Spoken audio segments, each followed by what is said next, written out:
Oops, my daughter-in-law said with a tight little smile as guests filled every chair around the table. Looks like we forgot to make a seat for you.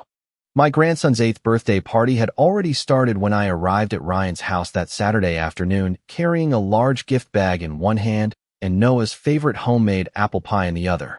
The backyard looked like something from one of those parenting magazines Melissa was always reading. Blue and silver balloons floated above the patio. Streamers hung from the fence. A rented bounce house filled half the lawn while children screamed and laughed beneath the warm California sun. I had spent nearly 3 hours getting ready that morning. At 71, simple things took longer than they used to. I curled my silver hair carefully, chose the pale lavender blouse Noah once told me made me look fancy like a movie grandma, and wrapped his birthday present twice because the corners didn't look neat enough the first time. I remembered standing in my kitchen staring at the wrapping paper and smiling to myself, thinking how fast life moved. It felt impossible that the little boy who once fell asleep on my chest during thunderstorms was already 8 years old. When I stepped through the side gate, nobody noticed me at first. Melissa was directing the caterers with a clipboard in her hand, while Ryan stood near the grill laughing with 2 men from his office. Noah was sitting cross-legged on the grass, surrounded by gifts. I waited quietly near the patio entrance, holding the pie dish against my chest while guests moved around me carrying drinks and paper plates. Finally, Noah looked up and saw me. "Grandma Evelyn," he shouted before running over and wrapping his skinny little arms around my waist. For a moment, everything else disappeared. I kissed the top of his sandy blonde hair and handed him the gift bag. "Happy birthday, sweetheart." "Mom," Ryan said a few seconds later as he walked over with the distracted expression he always wore lately. "You made it. Made it." As if I were some distant relative instead of the woman who raised him alone through college applications, broken hearts, braces, asthma, attacks, and every nightmare he ever had as a little boy. Melissa approached a moment later wearing a fitted white sundress and the polished smile she used around guests. "Evelyn," she said lightly, air kissing near my cheek without touching me. "The pie smells amazing." I thanked her quietly and glanced toward the long birthday table set beneath the covered patio. Every chair had a printed name card tied with blue ribbon. Noah's friends sat together at one end while adults filled the other side. Melissa's parents already occupied seats near the center beside Ryan and Noah. I searched slowly for my name. Once, then again. My stomach tightened. There wasn't one. I looked closer, thinking perhaps the card had fallen. But every chair was taken except for one small folding chair pushed awkwardly near the trash bins beside the fence. Melissa followed my eyes. Then came the smile. Small, polite, sharp enough to cut glass. "Oops," she said softly, loud enough for the nearby guests to hear. "Looks like we forgot to make a seat for you." A few people laughed awkwardly. Someone looked down into their drink. Ryan reached for a soda without saying a word. I stood there holding my purse with both hands while the music continued playing overhead and children ran through the yard as if nothing had happened. The folding chair near the garbage cans tilted slightly on uneven concrete.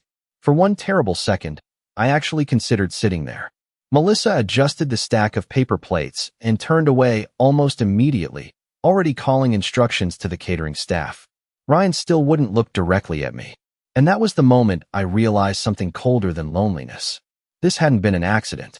You do not forget a seat for your husband's mother at your child's birthday party. Not when you planned every ribbon, every balloon, every matching cupcake topper weeks in advance. No, a missing chair is a message. And standing there beneath those fluttering blue streamers while strangers filled every seat around my family's table, I finally understood exactly what message Melissa wanted me to hear. I told myself not to make a scene. That was the strange thing about humiliation at my age.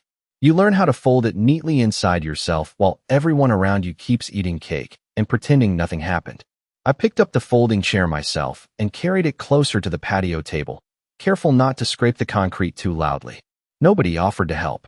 Melissa was busy lighting candles on Noah's birthday cake, while Ryan opened another beer beside the grill. The smell of barbecue smoke drifted through the warm afternoon air, mixing with chlorine from the pool and the sugary scent of frosting. Children laughed somewhere behind me. A balloon popped near the fence, making several guests jump before they laughed it off. Life kept moving forward around me as if I were invisible. I sat carefully in the chair beside a stack of extra soda boxes while Melissa's mother, Patricia, occupied the seat directly beside Noah. Patricia wore oversized sunglasses and one of those chunky gold bracelets that clinked every time she lifted her wine glass. Noah smiled politely at me from across the table, but Melissa kept redirecting his attention toward games, presents, and photographs with the other grandparents. Other grandparents. The phrase settled heavily in my chest. At one point, the photographer Melissa hired asked everyone at the table to squeeze closer together for a family picture. I started to stand, smoothing my blouse automatically, but Melissa glanced at me with that same tight smile. "Oh, this one is just immediate family," she said casually. Immediate family. I sat back down slowly while the photographer arranged everyone beneath the birthday banner. Ryan placed his hand on Melissa's shoulder. Noah stood between them grinning, with blue frosting already staining the corner of his mouth. Patricia and her husband leaned proudly behind them, while camera flashes flickered across smiling faces. I looked down at my paper plate instead. The hamburger had gone cold. A memory surfaced then, sharp and unexpected. 23 years earlier, Ryan had turned 16 during one of the worst winters Sacramento had seen in years. His father had already been gone nearly 6 months by then, and money was painfully tight. I remember staying awake until 2 in the morning sewing decorations by hand because I could not afford the custom banners he wanted. I remember working double shifts at the dental office all week and still finding enough energy to bake his favorite chocolate cake from scratch. He had hugged me that night in front of all his friends and said, "You always make everything special, Mom." Back then, Ryan looked at me like I mattered. Somewhere over the years, that look disappeared. I noticed little things after he married Melissa. Holidays became complicated. Phone calls grew shorter. Thanksgiving dinners moved to Melissa's parents' house more often. Family group photos started arriving through social media instead of directly to me. At first I blamed adulthood, careers, marriage, busy schedules. That is what mothers do. We protect our children from the uglier truths about themselves. But sitting there beside the soda boxes while strangers occupied seats closer to my grandson than I was, I could no longer lie to myself. This was not distance. It was removal, deliberate, careful, quiet enough that nobody could accuse them of cruelty if I ever spoke about it out loud. Melissa suddenly walked behind my chair carrying a tray of cupcakes. "Can you scoot in a little?" she asked lightly. "You were kind of blocking the walkway." I looked behind me. There was still plenty of space. But I moved anyway, because that is what I had been doing for years without realizing it. Moving quietly, making room, shrinking myself smaller and smaller so other people could stay comfortable. And somehow, despite all of it, I still was not enough to deserve a chair at my own grandson's birthday table. The rest of the afternoon unfolded with the kind of polite cruelty that leaves no visible bruise but stays with you long after the dishes are cleared away. After the cake was served, Noah opened presents while everyone gathered in a loose circle around the patio. I stayed near the back, holding a paper cup of watered-down lemonade that had already gone warm in my hand. Melissa sat beside Noah, helping him read each birthday card out loud, while Ryan filmed everything on his phone. Every few minutes, Melissa glanced toward the camera with that practiced smile she always wore online, the one that made strangers comment things like "perfect family" beneath her photographs. At one point, Noah held up the art set I bought him and smiled brightly. "This is from Grandma Evelyn," he announced proudly. Before he could say another word, Melissa reached over and picked up the next package. "Open this one next, sweetheart," she said quickly. The moment disappeared as if it had never happened. I noticed other things after that. Small things, quiet things, the kind you only recognize once your heart has already started breaking. Ryan spent nearly 20 minutes helping Patricia's husband set up lawn games for the children, but never once asked whether I needed anything. Melissa handed bottles of water to every guest at the table except me. When neighbors arrived late, she introduced Patricia immediately as Noah's grandma, then introduced me several minutes later simply as Evelyn. No title, no connection, just a name floating awkwardly in the air. I kept telling myself not to be sensitive. Age makes people afraid of becoming difficult. Forgotten. One of those older women everyone whispers about after family gatherings. So I smiled when spoken to. I complimented the decorations. I laughed softly at stories I barely heard. But inside, Memories kept rising one after another like photographs floating to the surface of dark water. I remembered the first Christmas after Melissa married Ryan. She called me every other day asking for recipes because she wanted our family traditions to continue. I spent 2 full weekends teaching her how to make cinnamon rolls from scratch while snow tapped softly against my kitchen windows. She used to ask for my advice about everything then. Curtains, school choices, birthday themes. She once cried in my living room because Noah would not stop teething, and I walked the floor with that baby in my arms for nearly 3 hours so she could sleep. Somewhere along the line, gratitude turned into irritation. Then irritation turned into distance. I noticed it most after Ryan received his promotion 2 years ago, and they moved into the larger house near Granite Bay. The new neighborhood had gated entrances, wine tastings, and charity brunches where everyone wore cream-colored sweaters and spoke softly about investment portfolios. Melissa changed after that. Slowly at first. She stopped calling me for recipes. Then she stopped calling unless she needed something. Ryan changed too, though more quietly. He became the kind of man who checked his smartwatch during conversations and said things like, "We are just incredibly busy right now, Mom." Busy. Such a harmless little word. Busy enough to forget phone calls. Busy enough to stop inviting me to dinner. Busy enough to erase someone inch by inch until even a missing chair at a birthday party feels normal. As the sun began lowering behind the trees, guests slowly started gathering near the driveway to leave. I stood near the patio door, smoothing invisible wrinkles from my blouse, while Melissa packed leftover cupcakes into decorative boxes for people to take home. "We are keeping things pretty small next weekend, too," she said casually while tying ribbon around a bakery box. "Ryan and I are hosting a little family dinner for close relatives only." Close relatives only. She did not even look up when she said it. Ryan stayed silent beside her, and standing there beneath strings of blue birthday lights beginning to flicker against the evening sky, I finally understood something painful. They were not pushing me out all at once. That would have required honesty. No, they were doing it slowly, politely, carefully enough that if I ever tried to explain it to someone else, I would sound like a lonely old woman imagining things. By the time I finally drove home that evening, the sky above Sacramento had already turned dark violet, and my shoulders ached from holding tension inside my body for hours. The uneaten apple pie sat beside me on the passenger seat, wrapped carefully in foil. Nobody had touched it. I carried it into my kitchen along with my purse and set both down quietly on the counter. The house greeted me with the same silence it always did now. 20 years earlier, that silence would have lasted maybe 5 seconds before Ryan came running down the hallway asking what smelled so good or whether his friends could stay for dinner. Back then, this kitchen was the center of everything. I stood there for a long moment without turning on the lights. The refrigerator hummed softly. A clock ticked somewhere near the living room. Outside, sprinklers clicked rhythmically across the lawn. Ordinary sounds. Lonely sounds. I finally opened the refrigerator and placed the untouched pie on the second shelf beside leftover soup and a carton of milk that expired 2 days earlier. Then I noticed something taped to the freezer door beneath an old magnet from Lake Tahoe. A drawing Noah made for me last year. Crayon figures holding hands beneath a bright yellow sun. One stick figure had silver hair. Grandma Evelyn. He had written in crooked blue letters across the top. My chest tightened so suddenly I had to grip the counter edge. Children love honestly before adults teach them convenience. I made myself a cup of chamomile tea even though it was too warm outside for tea. Habit is a strange comfort when everything else begins slipping away. I carried the mug into the living room and lowered myself carefully into Harold's old recliner beside the lamp. His photograph still sat on the side table exactly where I left it after the funeral 5 years ago. In the picture, he wore his favorite navy sweater and that calm half-smile that used to steady every room he walked into. Sometimes I still caught myself expecting to hear his keys in the front door around 6 o'clock. Grief softens over time, but certain absences never truly leave your body.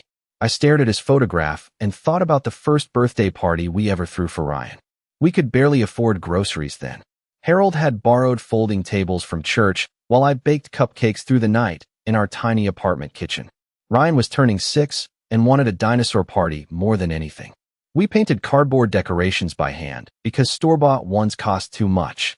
I still remember Ryan throwing his skinny little arms around my neck afterward and whispering, "Best birthday ever."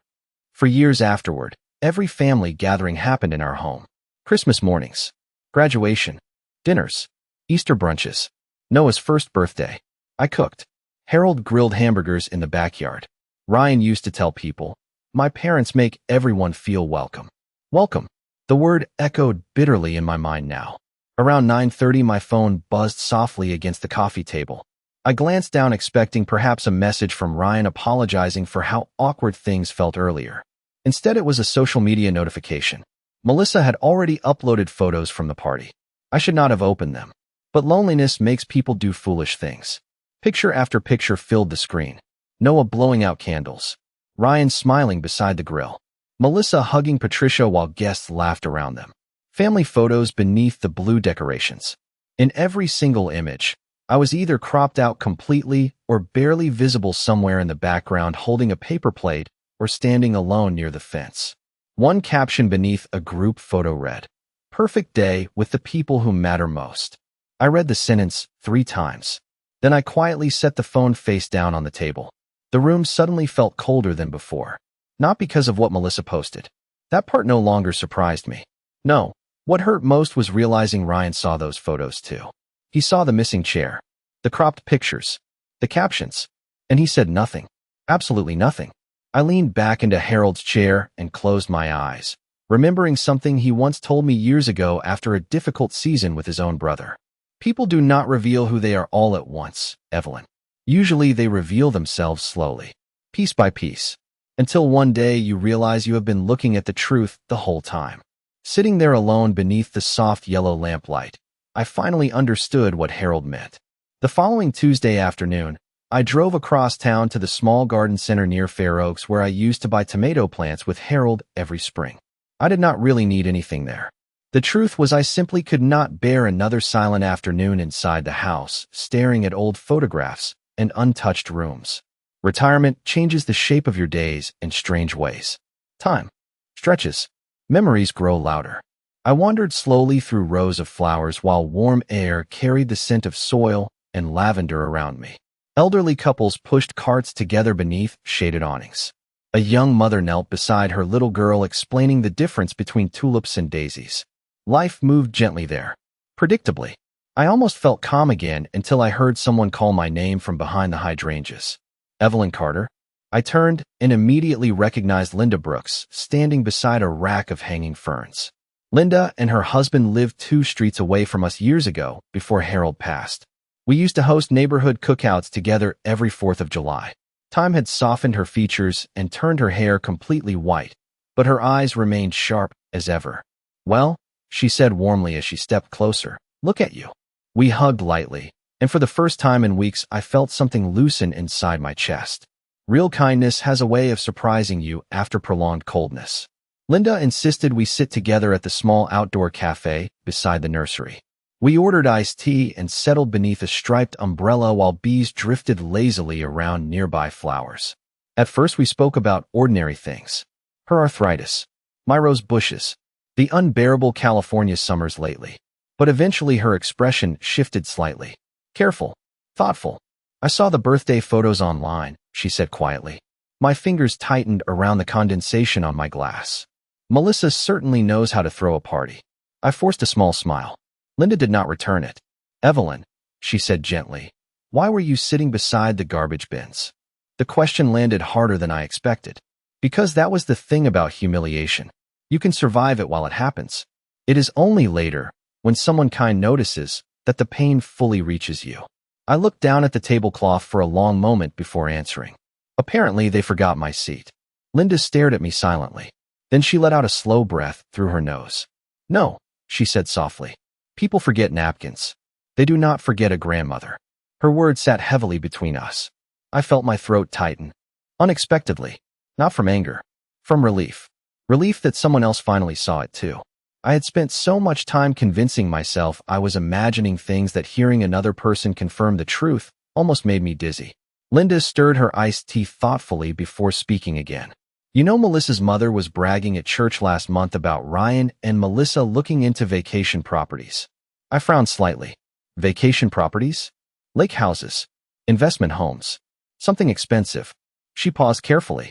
She also mentioned Ryan finally having access to family money Harold left behind. I went still, completely still, because Harold had not left Ryan direct access to anything substantial. Not yet. Most of Harold's investments had remained protected after his death under arrangements only two people fully understood: Harold's attorney and me. Linda continued speaking, unaware of the storm quietly building inside my mind. Patricia was acting as if Ryan and Melissa suddenly came into some huge financial opportunity. I nodded slowly without responding. My tea suddenly tasted bitter, because over the past 2 years, several things had started making less sense. The expensive move into Granite Bay, Noah's private school tuition, Melissa's designer renovations, Ryan's confidence whenever money came up. I always assumed he was simply earning more after his promotion. But now another possibility began sliding quietly into place. Something colder, something careful. Linda touched my hand lightly across the table. I do not mean to interfere, Evelyn, but I have lived long enough to know when a woman is being pushed aside in her own family. I looked out toward the rows of flowers swaying gently in the afternoon breeze and thought about the missing chair, the cropped photographs, the quiet exclusions. Suddenly, they no longer felt random. They felt strategic. And for the first time since the birthday party, something inside me shifted. Not grief, not sadness, something steadier. Awareness. That night, I barely slept. Linda's words kept circling through my mind while shadows from the bedroom curtains stretched slowly across the walls. Around 2 in the morning, I finally gave up pretending to rest and walked quietly down the hallway toward Harold's old study. I had not spent much time in there since his death. Some grief becomes easier when you avoid opening certain doors. The room still smelled faintly of cedar wood and old paper.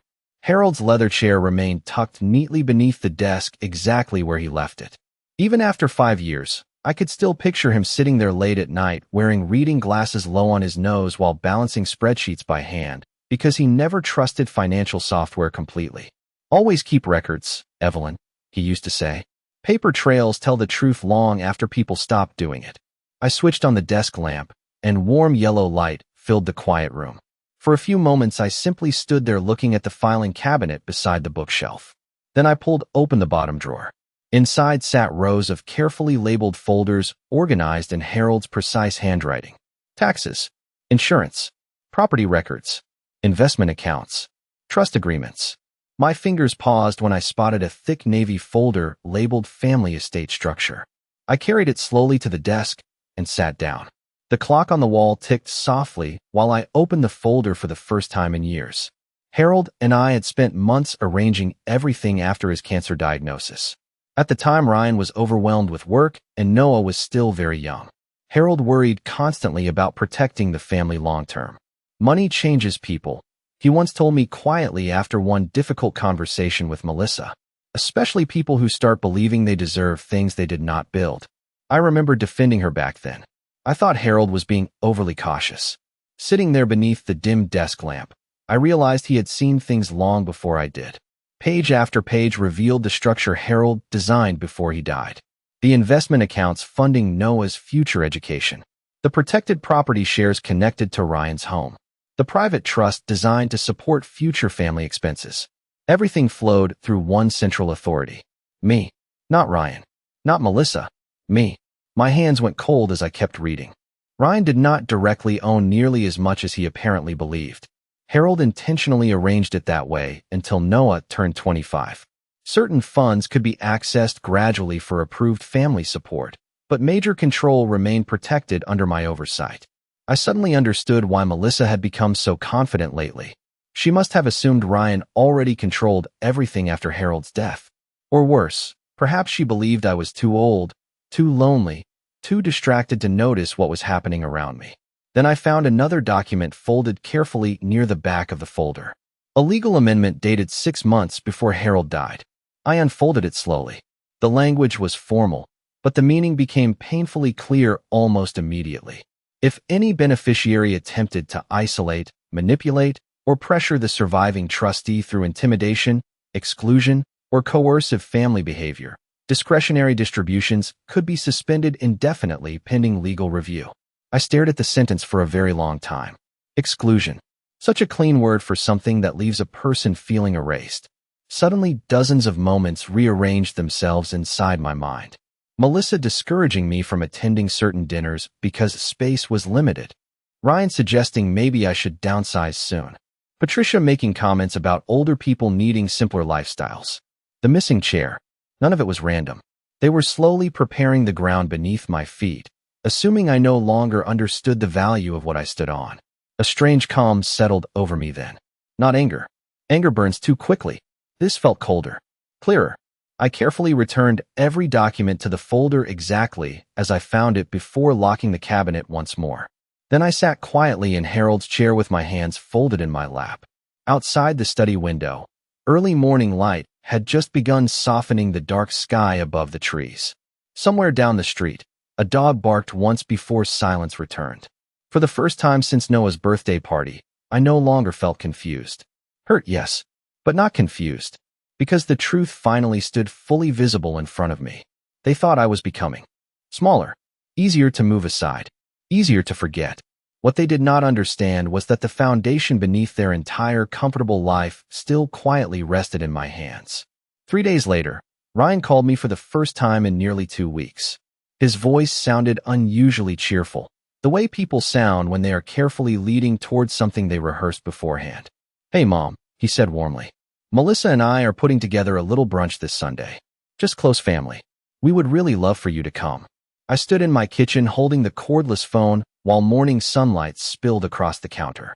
The invitation itself was unusual enough to make me cautious. Ryan and Melissa rarely hosted anything small unless there was a purpose behind it. "That sounds nice," I replied calmly. "What is the occasion?" There was a tiny pause, barely noticeable. "Nothing major," he said quickly. "Just talking about some future plans and catching up." Future plans. I already knew. The moment I hung up the phone, I knew exactly what kind of conversation waited for me on Sunday. Still, I agreed to come. When I arrived at their house that weekend, the atmosphere felt strangely polished, almost staged. Soft jazz played through outdoor speakers while Melissa arranged fruit platters across the patio table. Ryan greeted me with exaggerated warmth, kissing my cheek before guiding me carefully toward a seat already prepared near the far end of the table. This time there was a chair for me, a comfortable one, cushioned, deliberate. I almost smiled at the irony. Patricia sat across from me wearing oversized sunglasses despite the cloudy weather, while Melissa floated around the patio carrying mimosas and talking brightly about renovation trends she saw online. Noah was inside playing video games with a friend, mostly absent from the gathering entirely. The adults were the real purpose today. I noticed quickly that Ryan seemed nervous. He kept adjusting his watch and clearing his throat while Melissa handled most of the conversation. Typical. Melissa preferred operating through suggestion while Ryan hid behind silence. After brunch plates were cleared away, Melissa finally leaned back in her chair and folded her hands together with a careful smile. "We have been thinking a lot about family lately," she began softly. I stirred cream into my coffee without responding. "Especially about the future," she continued. "Ryan and I are at a stage where we are really trying to simplify things and build long-term stability for Noah." There it was. The language people use when preparing to discuss someone else's life as if they are not sitting right there listening. Ryan nodded beside her. "We have actually been exploring some really exciting investment opportunities," he added. "Maybe even a vacation property eventually." Patricia smiled proudly. "A lake house would be perfect for entertaining." Melissa glanced toward me with practiced concern. "Of course, these things also make us think about everyone's living situation long-term." I lifted my eyes slowly toward her. "My living situation? Well," she said carefully, "your house is beautiful, Evelyn. But it is large for one person. A lot of upkeep. A lot of stairs." Ryan immediately jumped in. "We just worry about you, Mom." Worry. Another harmless word people use while slowly removing pieces of your independence. Melissa reached for her coffee cup. "There are some gorgeous active senior communities near Roseville now. They have fitness centers, social clubs, transportation services. Honestly, a simpler lifestyle could probably make things easier for you." Easier, simpler, smaller. Every sentence carried the same quiet message beneath it. Move aside. Make room. I looked around the patio slowly. The expensive furniture. The new outdoor kitchen. The imported stone countertops Melissa loved showing off online. Then I thought about the documents locked safely inside Harold's study. the trust structures, the protected assets, the conditions none of them fully understood yet. For several long seconds, nobody spoke. A breeze moved lightly through the patio curtains while dishes clinked softly somewhere inside the kitchen. Finally, I placed my coffee cup down carefully onto the table. "That is interesting," I said quietly. Melissa's smile tightened almost imperceptibly. "What is?" I looked directly at Ryan for the first time since arriving. "The fact that everyone suddenly seems eager to discuss what I should do with my life." Ryan shifted uncomfortably in his chair. "Mom, that is not fair." "No," I replied calmly. "What is not fair is assuming I no longer notice when people are trying to shrink my place in this family." Silence settled heavily across the table. Patricia stared down into her drink. Melissa's expression remained composed, but something colder flickered briefly behind her eyes. And for the first time in years, Ryan looked genuinely uncertain. The brunch ended shortly after that conversation, though nobody officially acknowledged the tension hanging over the patio. Melissa forced polite smiles while gathering empty plates. Patricia suddenly became very interested in checking messages on her phone. Ryan walked me to my car with the stiff awkwardness of a man who sensed something shifting beneath his feet but could not yet see where the cracks were forming. "Mom," he said quietly as I opened the driver's side door. Melissa did not mean anything bad by what she said earlier. I looked at him for a moment. Really looked at him. The silver beginning near his temples. The expensive watch Harold would have called unnecessary. The tiredness behind his eyes he tried so hard to hide. "That is the problem, Ryan," I said softly. "People rarely admit what they mean once they realize someone finally noticed." His expression tightened slightly. "You are overthinking this." Overthinking. Such a convenient phrase. It allows people to dismiss pain without examining what caused it. I nodded once, climbed into the car, and drove away before he could say anything else. The next morning I called Harold's attorney, Martin Keller. He had handled our estate planning for nearly 20 years and still sent me Christmas cards every December written carefully in blue fountain pen ink. His office sat inside a quiet brick building downtown overlooking the Sacramento River. I arrived 10 minutes early carrying the navy folder from Harold's study inside my tote bag. Martin greeted me warmly the moment his assistant showed me into his office. "Evelyn," he said gently, shaking my hand. "It has been too long." His office smelled faintly of coffee and old leather books. Large windows overlooked the river walk while framed legal certificates lined the walls beside photographs of Martin's grandchildren. After a few moments of polite conversation, I placed the folder carefully onto his desk. His expression changed immediately. "Serious. Attentive. I need you to explain something to me," I said quietly. Martin opened the folder slowly, adjusting his glasses as he reviewed several pages. The silence stretched nearly a full minute before he finally leaned back in his chair. "I was wondering when you might come in," he admitted. Harold suspected this conversation might eventually become necessary. A heaviness settled inside my chest at hearing my husband's instincts confirmed once again. Martin folded his hands together carefully. "Your husband structured the estate very specifically to protect both you and Noah long-term," he explained. "Most discretionary assets tied to Ryan's household still technically flow through the family trust." "Ryan does not know that," I said softly. Martin gave me a measured look. "Not fully, no." I stared out the window toward the slow-moving river below. "And Melissa?" A faint pause. "Melissa has requested information several times over the years regarding future distributions and property access," Martin replied carefully. Harold instructed me to remain extremely limited in what I disclosed. I felt strangely calm listening to him. Not shocked anymore, just aware. Martin opened another section of the file and slid several papers toward me. "There is something else you should understand," he said quietly. "Certain behaviors outlined in Harold's protective amendment could legally justify freezing discretionary distributions entirely." I looked down at the documents. The same language I read in Harold's study appeared again in precise legal wording. Emotional coercion, family isolation, manipulative pressure regarding housing or dependency. My throat tightened slightly. Harold had anticipated all of this, long before I did. Would excluding someone from family gatherings qualify? I asked. Quietly. Martin chose his words carefully. Patterns matter more than single incidents. Patterns. The missing chair. The photographs. The repeated conversations about downsizing. The gradual removal from family decisions. Piece by piece. Exactly as Harold warned. Martin studied my face gently. Evelyn, I need to ask something directly. Has anyone been pressuring you regarding your home or finances? I thought about Melissa describing senior communities with polished enthusiasm while Ryan sat quietly beside her. Then I remembered Noah's birthday table, the chair beside the trash bins, the phrase immediate family.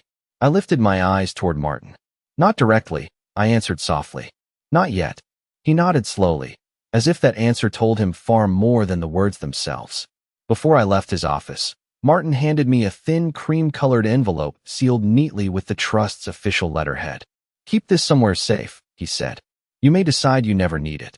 But if circumstances continue escalating, this document changes everything. I slipped the envelope carefully into my purse without opening it. Then I stood, thanked him quietly, and walked back out into the bright California afternoon feeling something I had not felt in a very long time. Not fear, not grief, control. 2 weeks later, Ryan invited me to dinner again. This time his voice sounded strained beneath the politeness, as if something inside the house had already begun shifting before I even arrived. Just family tonight, he said quietly over the phone. Melissa wants to clear the air. Clear the air. Another careful phrase people use when they believe they still control the conversation. I arrived shortly before sunset, carrying nothing in my hands except my purse and the cream-colored envelope Martin gave me. The Carter house looked immaculate as always. Fresh landscaping. Outdoor lanterns glowing softly beside the driveway. Through the front windows, I could see Melissa adjusting silverware at the dining table with nervous precision. Ryan opened the door before I reached the porch. Mom, he said quickly, stepping aside to let me in.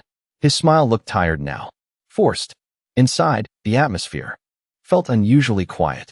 Even Noah seemed subdued as he sat at the table coloring quietly beside his plate. Melissa greeted me with a careful hug that stopped short of warmth. Thank you for coming, Evelyn. I noticed immediately that this time there was a seat waiting for me directly beside Noah. Center table. Proper place setting. Folded linen napkin. The detail almost made me sadder than the missing chair ever had, because now they remembered exactly where I belonged. Dinner passed beneath a layer of uncomfortable politeness. Melissa complimented my blouse twice. Ryan refilled my water glass before I asked. Noah chatted innocently about school projects while the adults around him moved carefully through every sentence like people crossing thin ice. Halfway through the meal, Melissa finally set down her wine glass and folded her hands together. We have all been under stress lately, she began softly. I think maybe there have been misunderstandings on every side. I looked at her calmly, but said nothing. Ryan cleared his throat. Mom, if we made you feel excluded recently, that was never intentional. Not intentional. There it was again. The same gentle denial wrapped in polished language. Melissa nodded quickly beside him. We care about you very much. I glanced slowly around the table. The expensive chandelier above us. The marble countertops. The dining room furniture partially paid for through distributions they barely understood. Then my eyes settled briefly on Noah coloring quietly beside me, completely unaware of the adult currents moving beneath the room. Finally, I reached calmly into my purse and placed the cream-colored envelope onto the table between us. Nobody moved at first. Ryan frowned slightly. Melissa's smile faltered almost invisibly. What is this? She asked. Something Harold prepared years ago, I answered quietly. Ryan picked up the envelope carefully while Melissa leaned closer beside him. I watched their expressions change line by line as they silently read the legal summary Martin prepared. At first confusion, then tension, then something much closer to fear. Melissa's face lost color first. Ryan looked up at me slowly, his mouth slightly open. Mom, he said quietly, I did not know. No, I interrupted gently. You did not. Silence settled heavily across the dining room. Even Noah looked up from his coloring book, sensing something serious had entered the room. Melissa carefully placed the papers back into the envelope with noticeably trembling fingers. Evelyn, she said softly, surely this is not necessary. I studied her face for a long moment. The carefully maintained composure, the polished kindness, the quiet calculations that finally stopped working. The interesting thing about being treated like you are invisible, I said calmly, is that eventually people begin revealing themselves very clearly around you. Ryan lowered his eyes to the table. For the first time since Harold died, he looked less like a successful executive and more like the uncertain little boy who used to wait beside the window for me to come home from work. "I never wanted you to feel unwanted," he whispered. I believed him. That was the tragedy of it. Ryan had not become cruel all at once. He simply allowed comfort, money, and silence to slowly replace loyalty. Melissa opened her mouth as if to explain something, but no words came. None would have mattered anyway. Some truths arrived too late to undo what revealed them. I stood slowly from the table and smoothed my hands over my blouse. No one tried to stop me this time. Noah looked up at me with worried eyes. "Grandma Evelyn, are you leaving already?" I bent down and kissed the top of his head gently. "Yes, sweetheart, but this is not your fault." Then I straightened and looked once more around the dining room. At the carefully arranged table, the untouched dessert plates, the seat they finally remembered to save for me. And quietly, without anger or raised voices, I walked toward the front door knowing something important had finally changed. This time, the empty place left behind at the table no longer belonged to me.